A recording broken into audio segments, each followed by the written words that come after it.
Okay, Michael, digitaltshirtshop.com. Going to talk briefly about our finances for the month of May. I've kind of just roughed some of this together. If I think of there was something that I missed, I'll come back and add it later. And also, I did not go through and specifically double check the t-shirt cost and the freight cost. So I colored them in so I know that I need to go back at a time when I've got more time and kind of put those numbers in better, more correctly. But it at least puts a number in there. It's a ballpark of what it's going to cost. And the only one I'm really concerned about is this one right here, where we had 7 shirts. And actually, I probably can fix this one right now to a degree. 7. And this could have been in the ballpark of $15 to ship, $10. I think it's $15, but that's probably just a little bit of a better estimate of what some of those specific costs were. Anyway, so we come up here and we look. We had again, we did quite a few shirts this month. Um, and also we did have this person who bought some other shirts that I did through Digital T-Shirt Shop. One of the designs that I sold at a different price to them. So, anyways, 101 shirts, 69 shirts that were. Does that match what we had on the other 69 shirts? I had 80 shirts on there. 66 and 14. Oh, I was missing some in here.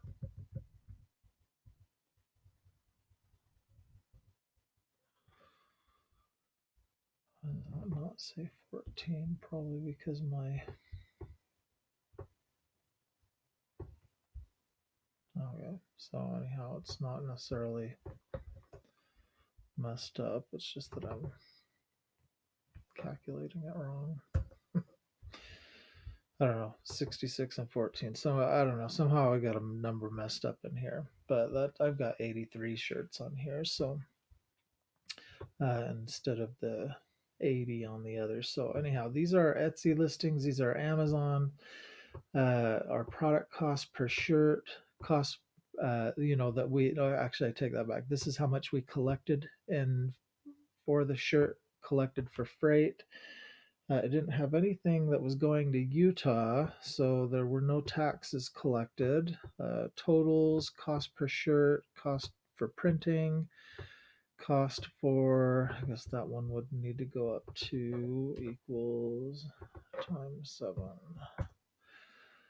Um, Cost for postage, supplies, and then total cost, and then estimating a profit after that. So on each of those for Etsy and Amazon. So we had a total of $1,394.34 collected in sales.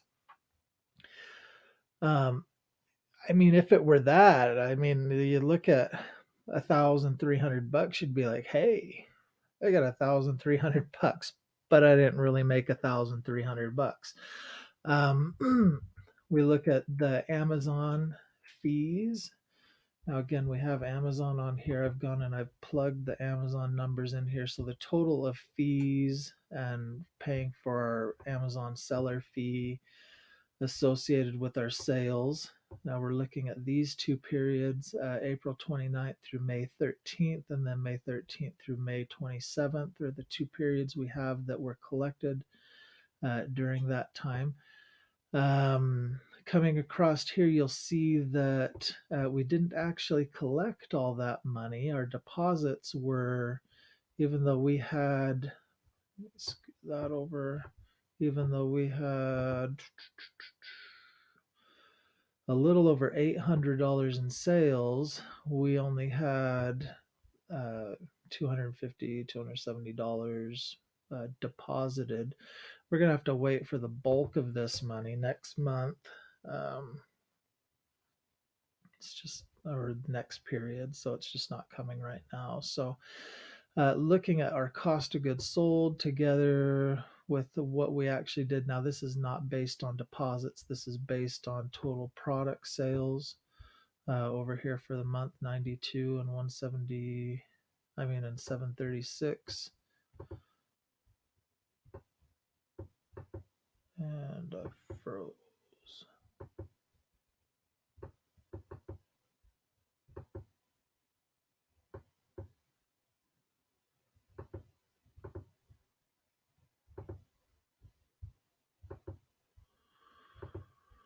Oh, that's not all there. It's letting me slide now. Okay. Our profit margin, it's not terribly bad. 60%. If you think about Amazon estimating our cost of goods sold is about 20%, and Amazon takes about 20%. That's not too bad right there.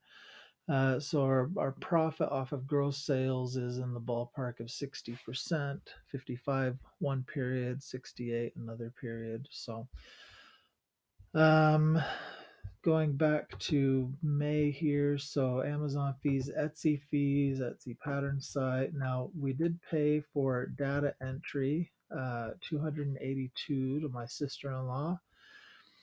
I've got kind of a list of the jobs that I've given her here.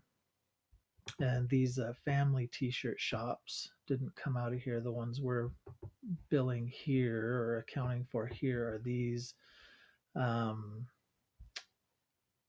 those three.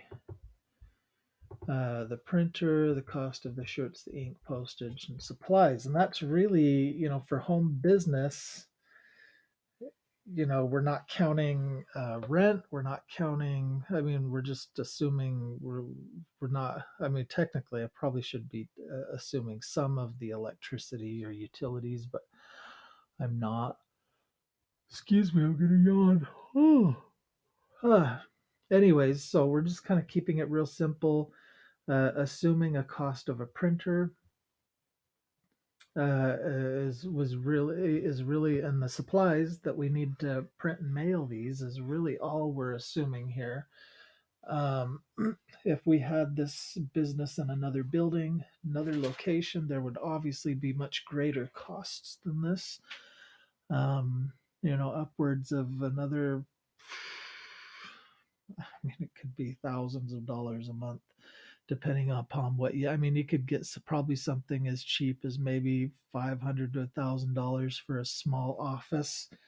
Um, we need some space to store shirts, but then you're also looking at insurance and utilities and probably cam fees and all sorts of things that would pile up on that. And then the larger the place you get, the more it's going to cost. It could cost two, three, $4,000 a month if you're looking at a small warehouse or retail space. And again, it's going to depend upon what your model is, but we're not assuming any of that. It's just in a house. It's in my basement. Those are my costs. So we had 1394 in sales. We had 1211 in costs. And again, these are just estimates, which turns around and gives us a net of 182.58. So we actually made money. However, we had a running deficit of 359.17, which in turn means that we lost or still in the hole 176. Now, we could completely flip that around with another 80 shirt month. That's one scenario of us hitting profitability. The other scenario is I don't pay Sam to list any products. If I didn't have Sam list any of those products, we actually would have been profitable this month. Um, Now, if you think about the number of hours that I put into this business, um, if it was 2 hours a day versus 3 hours a day versus 4 hours a day, you know, So I'm just going to throw some numbers out here. 105, 35 divided by, so 2 hours a day would be in the ballpark of 62 hours. Get a whole whopping $1.69 an hour. I should go like, I should use just to show you the difference here, because I can modify it this way. Let's see, 31 times 3 would be 93. And if I happen to spend 4 hours a day, it would be 124. Is that right? I'm gonna assume it's 124, 84 cents an hour. Now, where we paid Sam, let's see, that was equals 80 plus 124 plus 78. I made negative to, I think I'm probably more in the 2 to 3 hours a day range. I mean, I don't spend excessive amounts of time on this. That didn't work.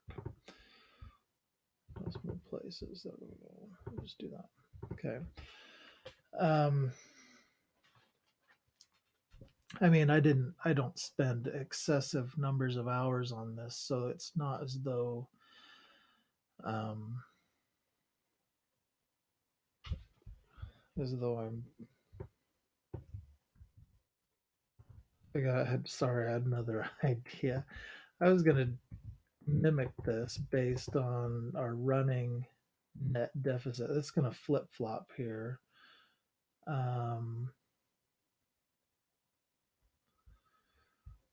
And that actually looks like it pasted it correctly. So let's assume that we didn't pay Sam anything here. If I was spending and I brought in $460, because we're making a profit. Let's assume that we didn't have the running deficit carryover, so it's just straight profit. At 2 hours a day, I would have made about $7 an hour. And as most people know, you get to an age, when you're young and you're working a job, minimum wage is 7.25 nationally. I know some states have different minimum wages. And there is actually another cost that I don't have put in here, but I'm not going to worry about it. I just remembered. So we have 7.49. Minimum wage is 7.25. I would just barely, if I was spending 2 hours a day, barely be making as much as minimum wage. At 3 hours a day, I'm making far under minimum wage at $5 an hour, $4.99 an hour. And if I'm spending 4 hours a day, I'm making even far less than that. Now, as you can see, though, one of the reasons why people start a business is because ideally the amount you get out of it can correlate to the amount of effort you put into it, unless it really sucks. Unless it really, really sucks. And like I've said, before, that Mr. Wonderful off of Shark Tank would feel as though this was a business that really sucks because we really are not making a lot of money off of it. Now, potentially we could, though, if we had a similar month to what we had this month, next month, if we controlled some of our costs, we didn't go overboard on advertising, if we didn't go overboard on data entry, we could make a profit off of it. It's not going to be substantial still. And when you consider the number of hours versus the profit you make off of it, the minimum wage is not what people go into business to make. And if you consider, if you are an individual that has a family and a house and all those things, and what type of an income you need to make in order to supplement that household income, it is not unreasonable for somebody to really need to make, like $30 an hour.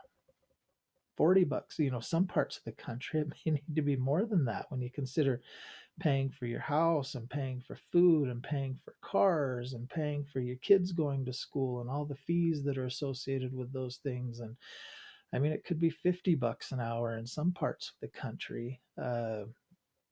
What somebody really needs to make in order to sustain a middle class lifestyle or a decent lifestyle.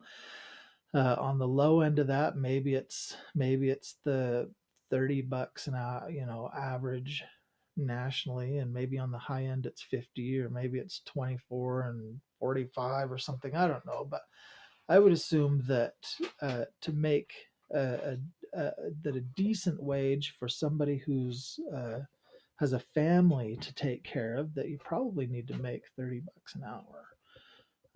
And then if you want to actually get wealthy off of the business that you have, that wealth is probably going to come if you're making $50 to $100 an hour.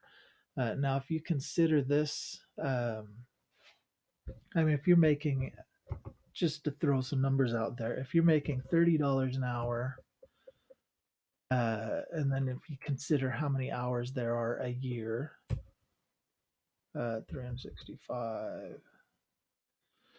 I take that back. If you look at a 40-hour work week, 40 times 52, oops, equals 40 times 52. No, that's 2,000. And that equals that times that. That's about $60,000 a year, $30 an hour.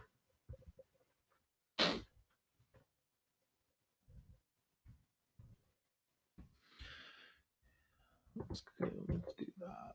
So if you consider, the type of income that you need to make, whether, if you're going to, and I'm going to jump this up higher.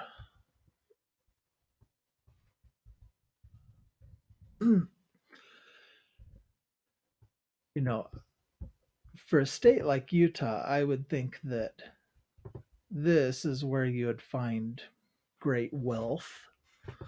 You would live above, middle class or higher lifestyle. Here you're pretty much middle class right in here. And then here you're probably struggling a little bit, I would think, and I see, for example, I see how much, apartments and things like that are. And some people are paying, easily $1,000 a month for an apartment. In some cases it's 12 or $1,300 a month for an apartment. That is easily, ten to $15,000 a year just for a place to live. Now I have a job. I have a day job, and this business is intended to supplement my income. Uh, you know, but if it did really well one day, I probably wouldn't have to have a day job. Um, and this kind of gives you an idea of, if you're looking at how much I'm making per hour, um, if that's 2 hours a day throughout the month, and I'm making 7.49 an hour, I mean, I'm still not even at the bottom of this. If I put 7.25, there's minimum wage right there. You're only making $15,000 a year. Now, if I have a day job where I make a decent wage, $15,000 a year may not be that bad, but who wants to put in all the time and effort to make minimum wage? I can't, I mean, college students and people feel as though they should be able to go and flip burgers and make $15 an hour, and all they did was flipped a burger and handed it to somebody. They didn't do anything to go out and generate new wealth or to create something of their own making. They didn't go out and they didn't build the building, and they didn't pay for the burgers that they're flipping, and they didn't uh, do all the things that the owner of that burger establishment did in order to get that business moving in the way that and operating the way that it's operating, but they still feel they deserve $15 an hour. And if you were to look at this and consider that I've put in, let's say 2 hours a day over 4 months, and still am not even making minimum wage on this, because I'm really not. Again, we are, I keep deleting this number here.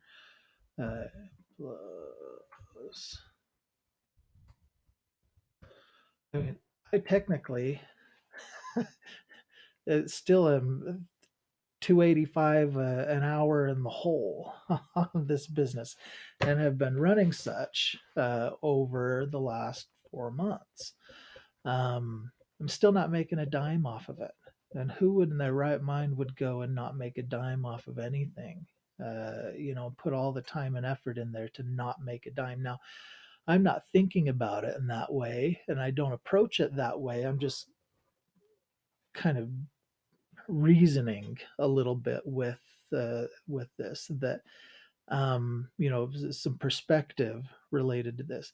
I am not doing this, and I haven't put in all this time and all this effort to start a business and start a brand and jump through all these hoops and face all these challenges and run all these deficits to not make anything.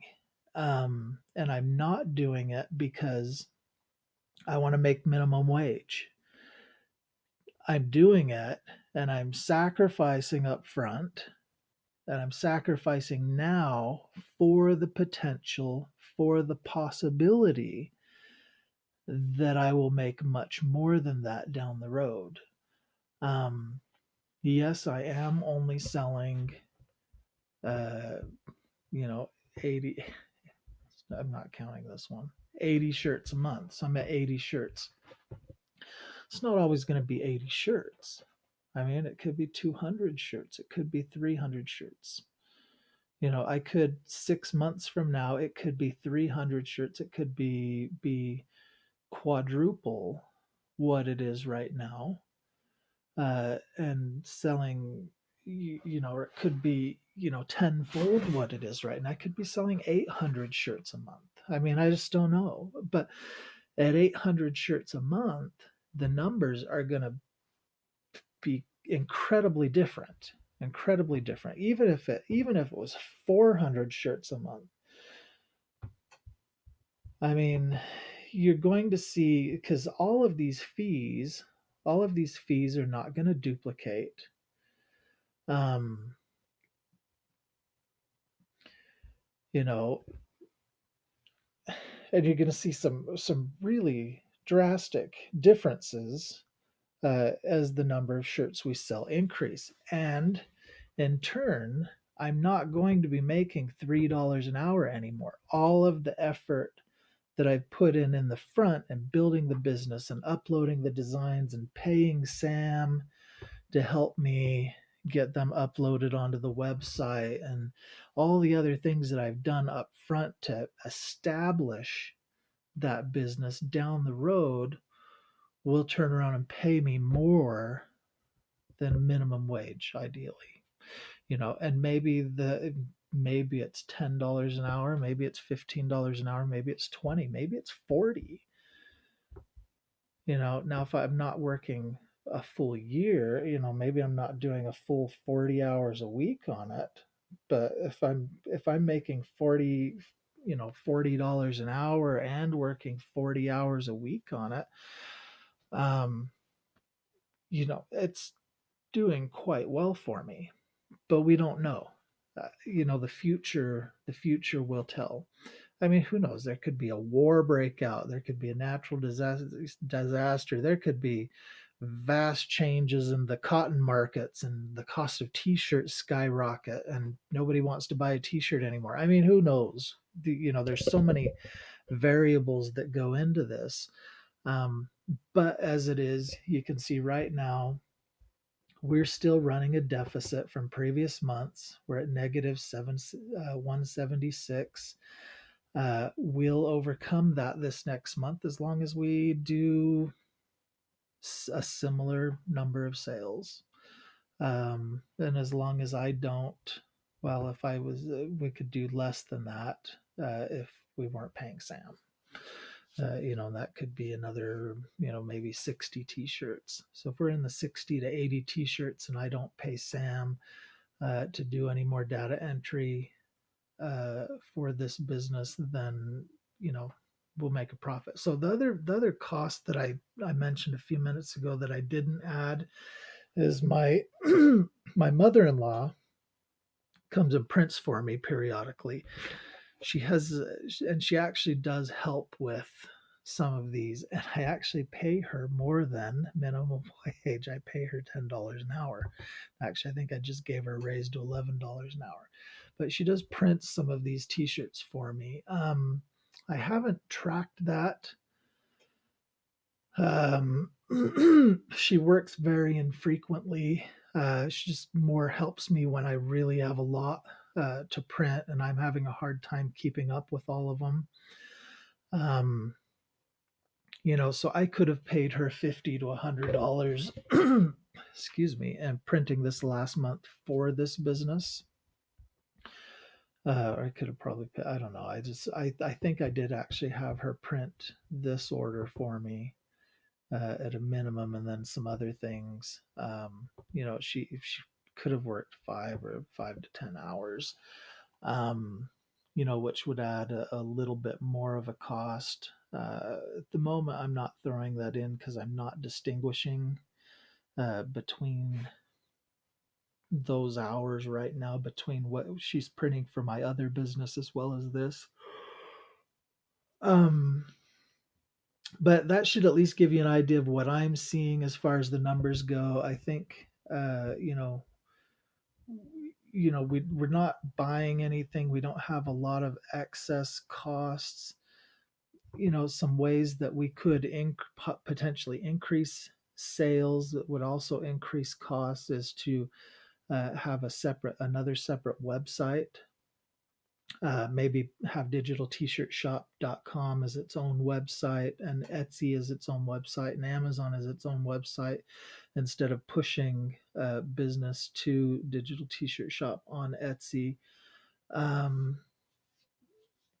In some ways, for example, you can easily spend $50 to $100 a month on the low end for a decent third-party e-commerce site like BigCommerce is one that I like to use. I know a lot of people like Shopify and things like that, and I've thought about using Shopify. Um, but and there's a whole bunch of others. I really try to steer away from open source platforms, which would be like putting a shopping cart into a like a WooCommerce into I can't believe I forgot the name of it already. WordPress. WordPress is an open source platform. I've had a WordPress site hacked before. A lot easier to hack when it's open source. Something like BigCommerce, where BigCommerce manages the security of that site, as long as you're not giving out the passwords, or your computer's not hacked and somebody can pull the keystrokes off your computer. I feel that the security is going to be a lot stronger because they specialize in securing that platform. Um, uh, but you're going to pay a little bit more for that. Obviously the WooCommerce with the WordPress is going to be the cheapest way to go, or some equivalent of that. You might pay for the WooCommerce theme, for a one-time fee, but and you might have a small hosting fee with whether it's HostGator or or GoDaddy or Bluehost or whoever. You can get a fairly inexpensive hosting package. But again, I worry a lot about the security. And I just have not decided that I want to jump through those hoops. I'm not excited about having to go into a third website every day to try to figure out if there are sales, and trying to, already with my other business and then with this, and trying to go in and open up all these different e-commerce platforms every day to see where the sales are coming from. It takes time, and it's, unless it's incredibly simple or simplified, um, it I'm discouraged by having to uh, jump through so many hoops. I would prefer to minimize the number of places, but I don't know. I'm open minded to it, and I'm even open minded to another platform to sell on. It just There's so much setup, and there's so much.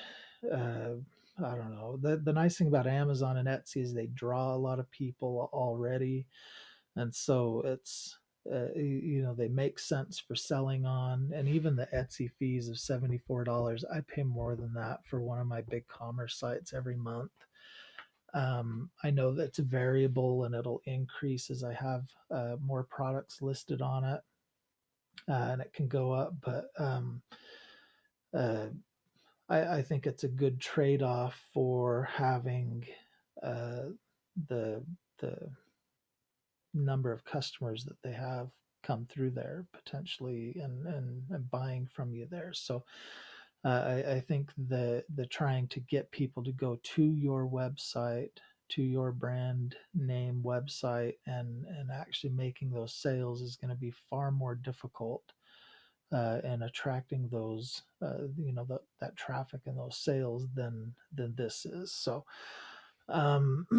you'd have to spend a lot more in advertising, to push people to that, or I mean, there's lots of ways to get people to come, but it also takes a considerable amount of time.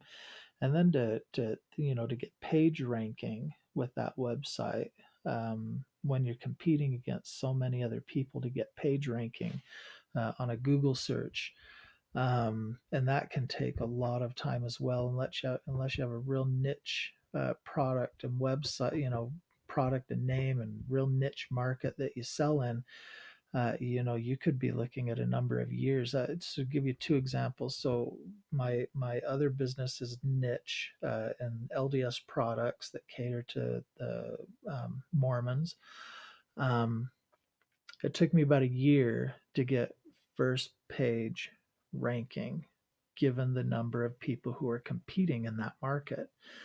Um, and that was it took a considerable amount of work, but I was able to get a first page ranking on that, and actually a high. I mean, in some places, I'm the number, and under some keywords, I'm the number one uh, person, coming number one on the page ranking. So, um, number first page, first position.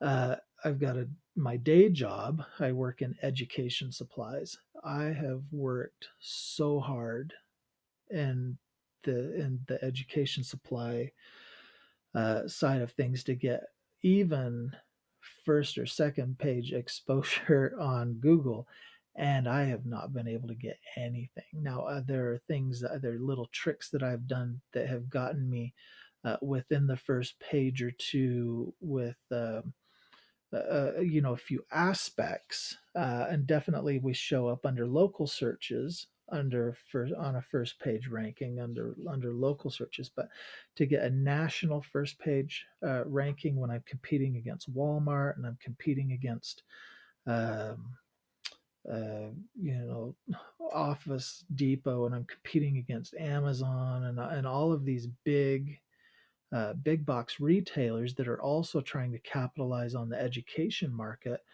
I tell you, I have not even.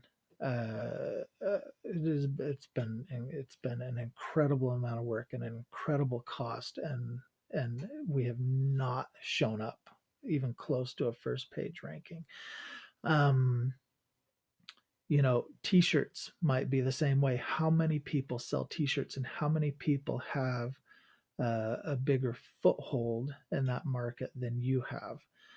And you're wanting to enter that market to get a first page ranking on t-shirts, clothing or t-shirts is going to be virtually impossible. I mean, you're going to have to shoot the moon pretty much in order to get first page ranking on that. And again, there's so many factors that factor into that page ranking, whether it's because Google changes their algorithm all the time. It used to be that meta tags and things like that helped you. Well, they don't really anymore. But header tags on your sites, inbound links, social media sharing is where they're all migrating nowadays. They're feeling as though the bit most relevance is within social media. How are you being shared and talked about, and how many mentions and how many hashtags and all those different things in social media that are showing relevance from you to that term. Prior to that, it was, there was more weighted relevance to inbound links. Well, then people started farming uh, inbound links, and the links weren't coming from credible websites, and the links were coming from paying for links and different things like that. Um, they weren't a true representation of actual uh, relevance or interest. If you can go out and pay for 5,000 links to point to your website, and they're all coming from websites that have no relevance to what you're selling, or what your website is, they're easily able to turn around and discount those. And so the inbound links, even though they still count, they don't have the weight that they used to have. And then also images and multimedia have started to have a lot more, or over time have had a lot more relevance, as well as um, we've gotten higher bandwidth internet and faster speeds and things like that, to where you can push more image and video and things like that. And the image and video content is of more interest to people. And so obviously that type of content has more relevance, um, and can also help you quite a bit. But when it comes down to all of this, though, even though I tackled all of those avenues with my website within the ed market, I just was not ever able, and I backed off of some of the efforts that I put in, because of the amount of time and cost and things that we were putting into it, and just not seeing any, or very very little movement on it. Didn't seem to matter what we did, we weren't able to get the needle to move on it. And maybe it's a combination of how those were being executed, but I thought they were being executed well.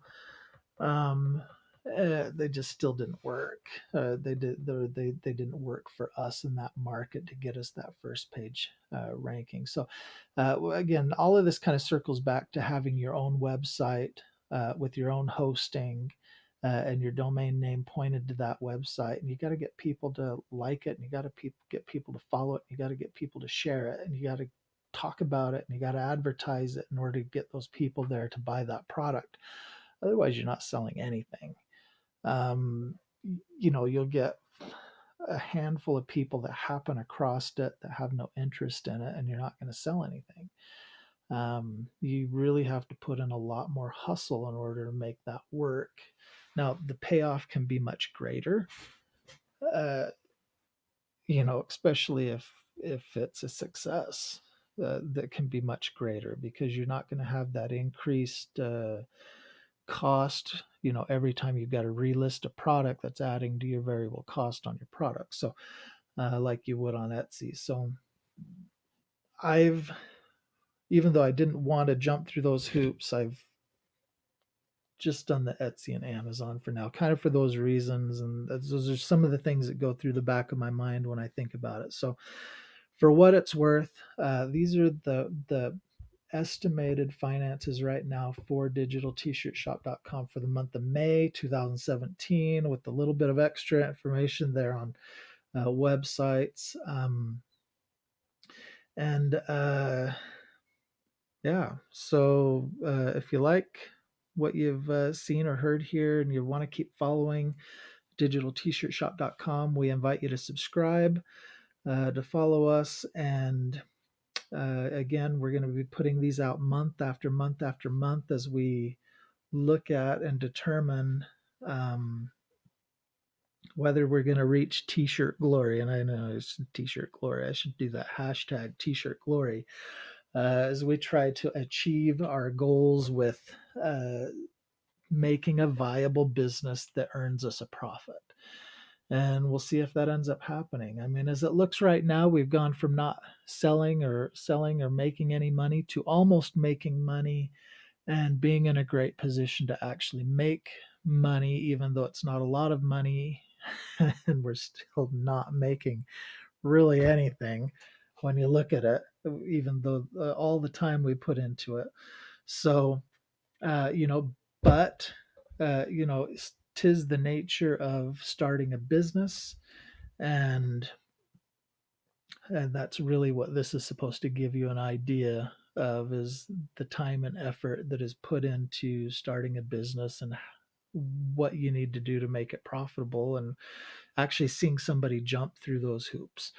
um, so we'll talk to you guys later, and we'll obviously have more month, we'll review finances again either mid-June or at the end of June. So thanks again.